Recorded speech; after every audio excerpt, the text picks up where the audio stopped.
The Thanksgiving dinner table went silent when I made the announcement. November 23, 2012. 6:47 p.m. I'm dropping out of college, I said, setting down my fork. My mother's hand froze halfway to her mouth. My father put down his wine glass with a sharp clink. My sister Jennifer stared at me like I'd just announced I was joining a cult. You're what? My father said. Dropping out. I'm leaving Northwestern at the end of the semester. Rachel, my mother said carefully, is this a joke? No joke. I've already submitted the paperwork. But you're a sophomore, Jennifer said. You're halfway through. Why would you? Because I hate it. The words came out more forcefully than I'd intended. I hate my major. I hate my classes. I'm miserable and I'm wasting your money. What you're wasting, my father said, his voice rising, is your future. Do you have any idea how competitive it is to get into Northwestern? How many people would kill for your opportunity? Then they can have it. Rachel, be reasonable, my mother pleaded. Every college student feels overwhelmed sometimes. That doesn't mean you quit. I'm not quitting. I'm choosing a different path. What path? Jennifer demanded. Dropping out to do what? Work at Starbucks? Live in our basement. I'm moving to New York. I have a job lined up as an editorial assistant at a publishing house. An editorial assistant? My father laughed, but there was no humor in it. That's a glorified secretary position. Rachel, you're throwing away a Northwestern degree for an entry-level job that pays maybe $30,000 a year. It's a start. It's a disaster, he interrupted. Your sister graduated from Yale, went to law school, is now working at a top firm in Chicago. That's what success looks like. Not this. Jennifer leaned back in her chair, arms crossed. I worked my ass off to build a career. I did everything right. And you're just going to throw away your education because you're miserable? That's pathetic. Jennifer, my mother said weakly. No, Mom. Someone needs to say it. Rachel has always taken the easy way out. High school was too hard, so she went to community college first. Now university is too hard, so she's dropping out. When are you going to grow up and finish something? I did finish community college. With a 3.2 GPA, she said. Barely. And you only got into Northwestern because you wrote some sob story essay about being a late bloomer. That stung because it was partially true. My path hadn't been traditional. I'd struggled in high school, gone to community college, then transferred to Northwestern. I'd been proud of that journey. My family had been tolerant of it. This is a mistake, my father said firmly. A huge mistake. And I won't support it financially. I'm not asking you to. Good. Because you'll get nothing from us. No money for rent, no money for food, nothing. You want to make adult decisions? Fine. Face adult consequences. Harold, my mother said, that seems harsh. She needs to learn, Patricia. She can't just drift through life expecting us to catch her every time she fails. I'm not failing, I said, my voice shaking. I'm making a choice. A bad choice, Jennifer said. You're 20 years old with no degree, no real skills, moving to one of the most expensive cities in the world for a job that probably pays minimum wage. You know what we call that? Failure. I stood up from the table. I should go. Rachel, wait, my mother started. I didn't wait. I grabbed my coat and walked out into the cold Chicago night. I moved to New York 3 weeks later with $1,800 in savings and a suitcase full of clothes. The publishing job was exactly as bad as my father had predicted. Editorial assistant at Hartley & Sons Publishing, a small, prestigious house specializing in literary fiction. I made $28,000 a year, worked 60-hour weeks, and my primary responsibilities were filing coffee runs and reading slush pile manuscripts that would never get published. My apartment in Brooklyn was 280 square feet. The shower was in the kitchen. I could hear my neighbors' every conversation through the paper-thin walls. I ate ramen noodles for dinner 4 nights a week. My family barely spoke to me. My mother called once a month with updates I didn't ask for. Jennifer got engaged. Jennifer made partner track. Jennifer bought a condo. Your sister's doing so well, my mother would say. We're so proud of her. The implication was clear. Unlike you. Jennifer called exactly once in those first 6 months. I heard you're living in some shoebox in Brooklyn, she said. Mom's worried about you. I'm fine. Are you? Because from where I'm sitting, it looks like you made a huge mistake and you're too proud to admit it. I'm happy, Jennifer. You're 20 years old making less than minimum wage when you calculate your hours. That's not happiness. That's delusion. She paused. Look, it's not too late. You could re-enroll. Go back to school. Get your degree. Stop embarrassing the family. Embarrassing the family? Yes, Rachel. Embarrassing us. Do you know what I tell people when they ask about you? I have to say my sister dropped out of college to work in publishing. Do you know how that sounds? Like I'm following my passion? Like you're a failure. Like our family couldn't produce two successful children. She hung up before I could respond. That was the last real conversation we had for 12 years. But I wasn't failing. Not really. The publishing job was brutal, but I was learning. How books were acquired, edited, marketed. How the industry worked. I read manuscripts until my eyes hurt, learning what made good writing, what made compelling stories. After 2 years, I was promoted to assistant editor. After 4 years, associate editor. After 6 years, senior editor. I developed a reputation for discovering new talent. 3 of my authors won major literary awards. 2 hit the New York Times bestseller list. But more importantly, I'd found my real passion, helping young writers develop their craft. I started teaching a writing workshop at NYU. Just one class, adjunct for extra money. But I loved it. Loved working with students, helping them find their voices, watching them improve. One of my students, a professor in the English department, noticed. You're a natural teacher, she said. Have you ever thought about higher education as a career? I don't have a degree. You should get one. Not for the paper but for the opportunities. With your experience and your talent, you could do real things in academia. That conversation planted a seed. At 26, I enrolled in Columbia's MFA program in creative writing. I worked full-time, attended classes at night, wrote my thesis in stolen hours on the subway. It was the hardest 2 years of my life. I graduated at 28 with my MFA and a job offer from Columbia to teach undergraduate creative writing courses. At 30, I was promoted to assistant professor. At 31, I published my first book, a collection of essays about the publishing industry that became a surprise bestseller in academic circles. At 32, I became associate professor and was asked to join Columbia's undergraduate admissions committee. That's where everything changed. Reading college applications, I realized I had a gift for seeing potential. Not just in grades and test scores, but in the stories students told. In the struggles they'd overcome. In the unique perspectives they brought. I could see the students who would thrive at Columbia. The ones who'd contribute something meaningful. The ones who just needed someone to believe in them. Like me all those years ago. When Yale reached out about their dean of admissions position, I almost didn't apply. You should do it, my department chair said. You're made for this. And Yale is, well, it's Yale. I applied. 6 interviews later, they offered me the position. Dean of Undergraduate Admissions at Yale University. At 32 years old, I was one of the youngest deans in the Ivy League. The irony wasn't lost on me. The college dropout was now deciding who got into one of the world's most prestigious universities. I moved to New Haven in August 2024. My mother called to congratulate me, the first time she'd called in 3 years. Dean at Yale, she said. That's wonderful, Rachel. Your father will be so proud. Will he? Silence. He's trying. He asks about you. Does Jennifer? More silence. Your sister's very busy. She has Amanda now, you know. She's 16. Such a bright girl. My niece. I'd seen her exactly 3 times. Once as a baby, once at age 5, once at age 10. Jennifer had made it clear I wasn't welcome in her daughter's life. I'm sure she is, I said. Maybe now that you're doing well you could reconnect? With Jennifer? With all of us. Maybe, I said, knowing I wouldn't. The application reading season started in November. We received 52,000 applications for 1,550 spots. Every application got read by at least 2 admissions officers.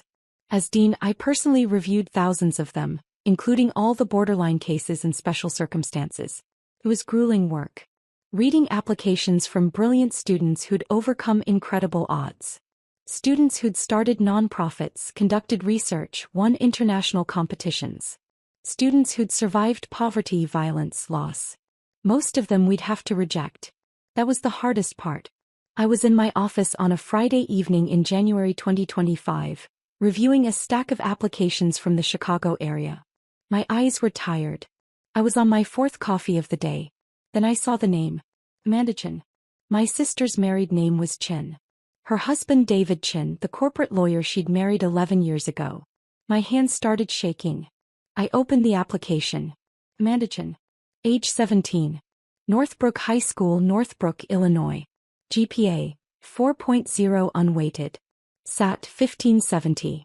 Valedictorian. National Merit Finalist. Captain of debate team. Volunteer at local literacy nonprofit. Impressive. Very impressive. She'd applied as a prospective English major. Wanted to be a writer. I scrolled to her personal essay. The prompt. Reflect on a time when you faced a challenge or obstacle. What did you learn from the experience? I started reading. My family doesn't talk about my Aunt Rachel. I grew up hearing whispers. How she dropped out of college, how she threw away her opportunities, how she became the family embarrassment. My mother would shake her head whenever someone asked about her sister. Rachel made her choices, she'd say. Bad choices. For years I thought my aunt was a cautionary tale. A warning about what happens when you quit, when you don't follow through, when you disappoint your family. My mother used her as an example whenever I complained about school. Do you want to end up like Rachel? She'd ask. Working some dead-end job because you couldn't finish what you started? The lesson was clear. Rachel was a failure. Our family's black sheep. The one we'd overcome. Then when I was 16 I Googled her. I stopped reading. Closed my eyes. This was my niece's college essay. About me. About how I was the family failure. I should recuse myself. Pass this application to another admissions officer. That would be the ethical thing to do. That I kept reading. I expected to find nothing, or worse, confirmation of the family narrative. Some sad Facebook profile, maybe a LinkedIn showing a series of unremarkable jobs. What I found instead shocked me. Dr. Rachel Chin. MFA from Columbia. Published author. Professor. And now, Dean of Undergraduate Admissions at Yale University. My failure, Aunt was the Dean of Admissions at Yale. I sat in my bedroom staring at her faculty photo, my entire worldview cracking. Everything my mother had told me was wrong. Rachel hadn't failed. She'd succeeded spectacularly. I started researching further. I found her book, Against the Grain, Alternative Paths in Publishing and Academia. I read every interview she'd given. I learned about her path: community college, Northwestern dropout, publishing industry, MFA, professorship, Yale. It wasn't a traditional path, but it was a successful one. That discovery changed everything for me. I'd spent my whole life following the right path. Perfect grades, perfect test scores, perfect extracurriculars. I'd done everything exactly as expected because I was terrified of becoming like Rachel. But Rachel wasn't a failure. She was someone who'd had the courage to choose her own path despite everyone telling her she was wrong. Someone who'd built success on her own terms. I was crying now. Tears running down my face, dripping onto the application pages. This essay isn't about overcoming an obstacle. It's about discovering that what I thought was an obstacle, my family's shame, our black sheep, was actually an inspiration. My Aunt Rachel taught me that success isn't about following someone else's blueprint. It's about having the courage to write your own story, even when the people who are supposed to support you tell you you're making a mistake. I want to study creative writing at Yale. I want to learn from professors who think differently, who value unconventional paths, who understand that sometimes the most important thing you can do is refuse to quit being yourself. My family overcame nothing. They simply failed to see that Rachel was succeeding in ways they couldn't understand. I don't want to make that same mistake. I want to have the courage to pursue my passions, even if they don't fit someone else's definition of success. I want to be like my Aunt Rachel, the failure who became a dean. I set down the application and put my head in my hands. For 12 years I'd built a life without my family. I'd convinced myself I didn't need their approval, their recognition, their love. And here was my niece who I barely knew writing about me like I was her hero, calling me an inspiration, defending me to an admissions committee that I was on. The irony was almost too much. I picked up my red pen, the one I used for notes and comments on applications. Then I set it back down. I couldn't be objective about this. Not even close. I called my assistant dean Marcus Washington. I need you to read an application. Family conflict of interest. He came to my office. I handed him Amanda's file. Don't look at my notes, I said. Give me your honest assessment. He read through everything. The transcripts, the test scores, the recommendations, the essay. Strong applicant, he said. Really strong. The essay is exceptional. Personal, insightful, shows real growth and self-awareness. He paused. The family conflict, is this about you? Yes. The aunt who's now the dean? That's me. He whistled low. That's heavy. What would you decide? If this was your call? I'd admit her, he said without hesitation. She's qualified on paper.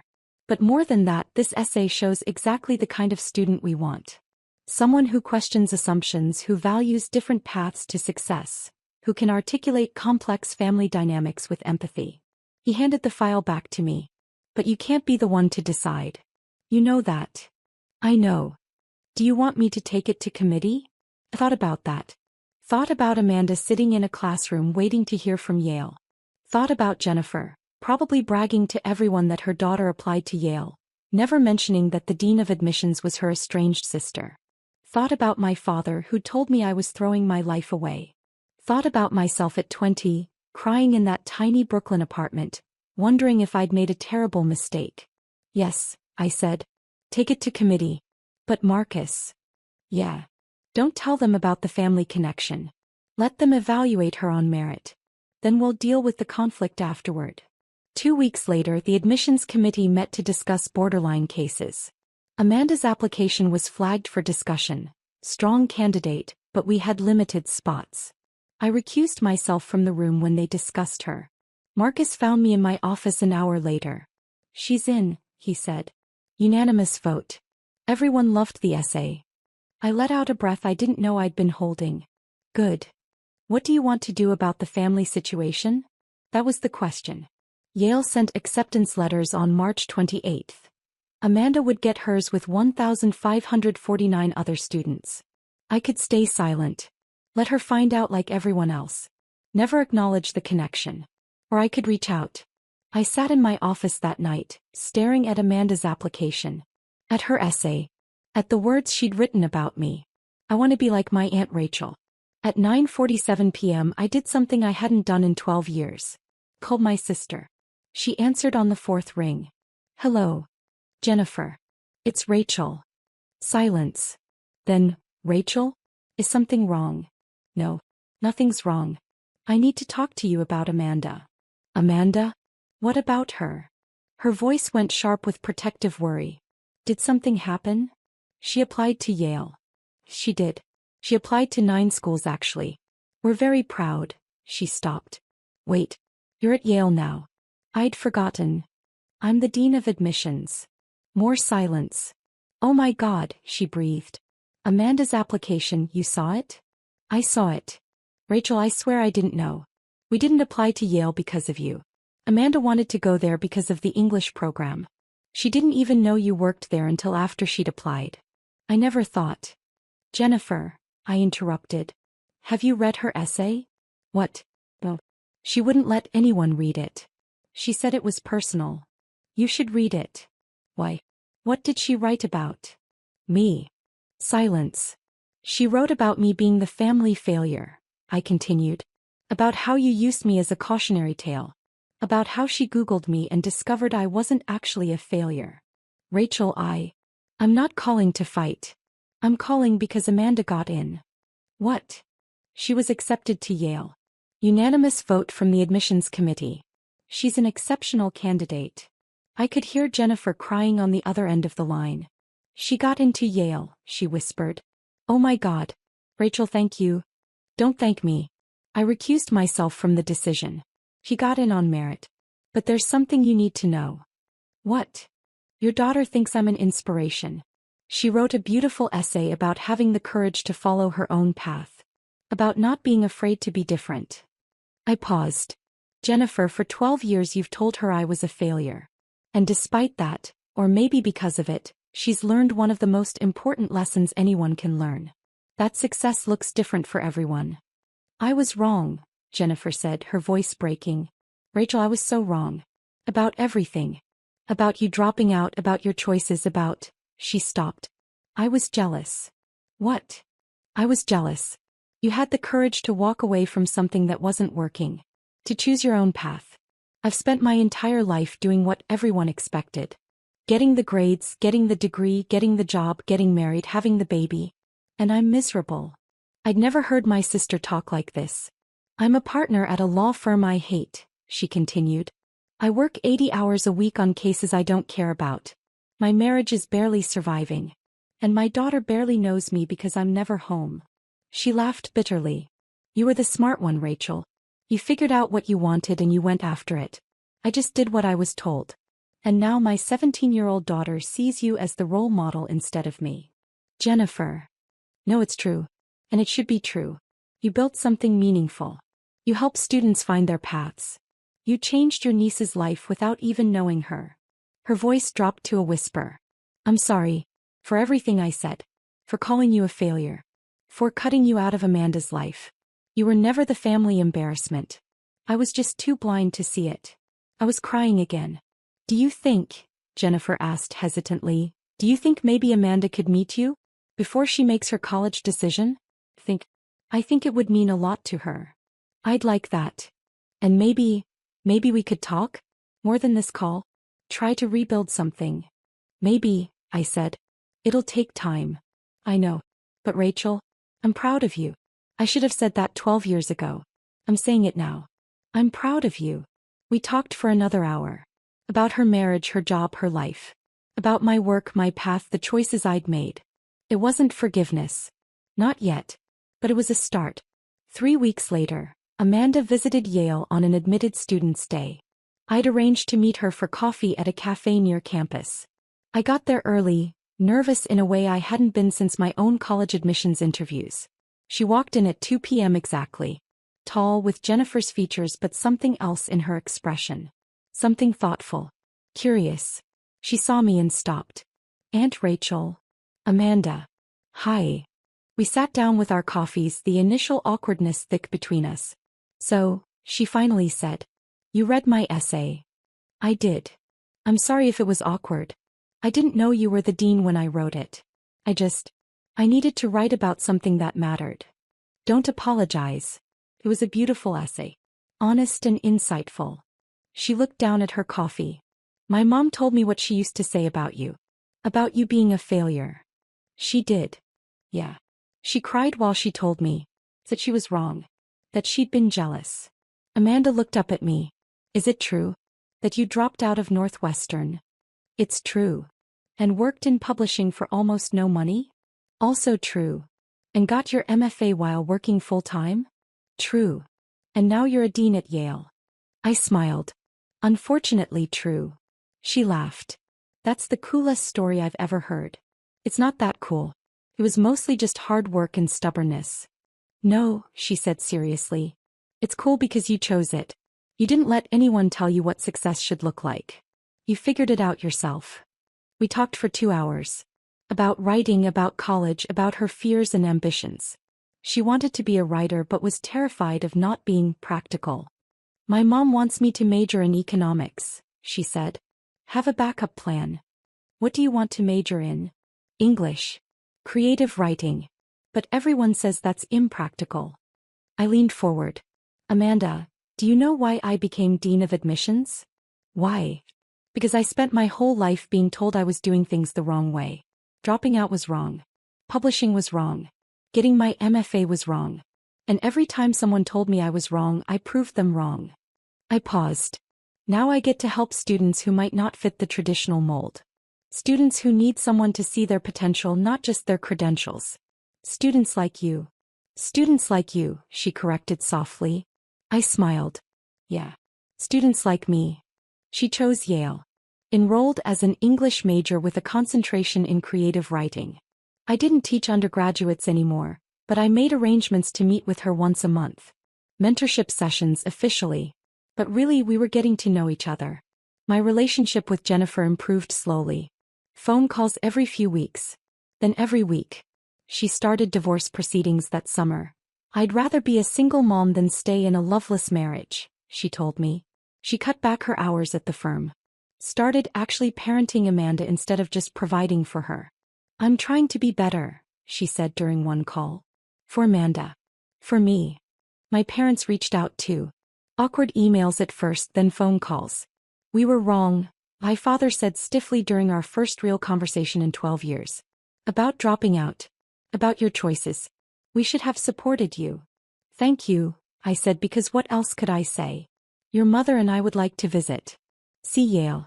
See what you've built. They came in October. I gave them a tour of campus, showed them my office, introduced them to my colleagues. My father stood in my office looking at my diplomas on the wall. Columbia and my published book on the shelf. Photos from conferences, from speaking engagements. I'm sorry, he said quietly. I called you a failure.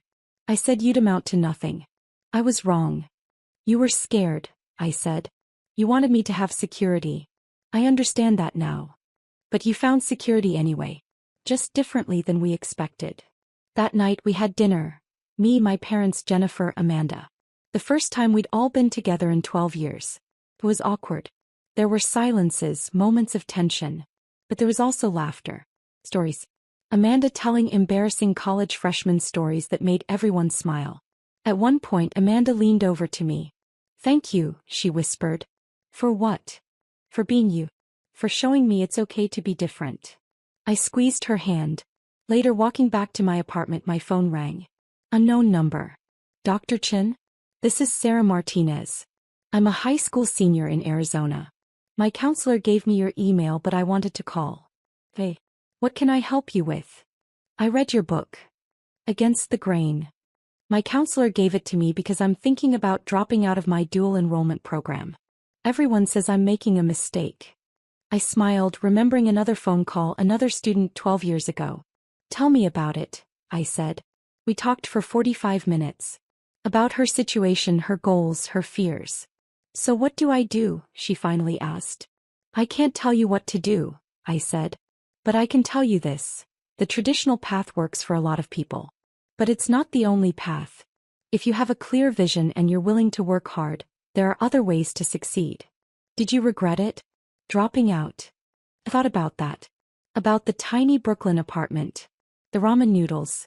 The family rejection. The years of struggle. Not for a second, I said. After we hung up, I sat on my couch thinking about that Thanksgiving dinner 12 years ago. About walking out into the cold Chicago night, terrified and alone. About being called a failure by the people who were supposed to love me. About building a life anyway. My phone buzzed. A text from Amanda. Thanks for dinner. Love you, Aunt Rachel, Red Heart. I stared at those words. Love you. When was the last time a family member had said that to me? I typed back. Love you too, kiddo. The next morning I was back in my office reading applications. Another year, another 50,000 plus students hoping for one of our 1,550 spots. I read each application carefully. Looking for the straight A students, yes. But also looking for the unconventional ones. The ones who'd struggled. The ones who'd taken different paths. The ones who reminded me of myself. Because the truth was, I understood them in a way most admissions officers couldn't.